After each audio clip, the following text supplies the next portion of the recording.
இந்த நாளிலும் கூட தேவன் உங்களை ஆசீர்வதிக்க வல்லமையுள்ள தெய்வமாய் காணப்படுகிறார். இந்த வருடத்துல ஒவ்வொரு மனுஷனும் ஒவ்வொரு தேவ பிள்ளைகளும் ஒரு ரெசல்யூஷன் தீர்மானம் எடுத்திருப்பீங்க.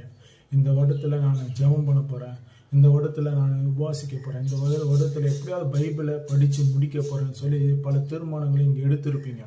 ஆனா அதை செய்ய முடியாதபடிக்கு பிசாசான பல தடைகளை கொண்டு வருவான், சோம்பலை கொண்டு வருவான், இதெல்லாம் உன்னால முடியாது என்று சொல்லி அநேக பிரச்சனைகளை கொண்டு வருவோம். ஆனால் நான் சொல்ற ஒரு காரியத்தை நீங்கள் பின்பற்றுங்க. ஒன்னே ஒன்று தான், கொஞ்சம் கொஞ்சமாக ஸ்டார்ட் பண்ணுங்க. ஒரு 5 நிமிடம் நீங்கள் ஜெபம் பண்ணுங்க, ஒரு 10 நிமிஷம் வேதத்தை வாசிங்க.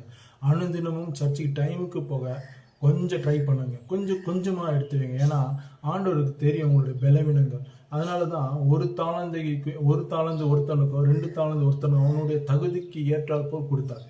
அதே போல நிச்சயமாகவே நீங்க ஒரு ஸ்டெப் எடுத்து வைங்க, ஒரு அடி எடுத்து வைங்க. நிச்சயமா தேவன் உங்களை ஆசீர்வதிக்க வல்லமையுள்ள தேவனாக காணப்படுகிறார். ஆமென்.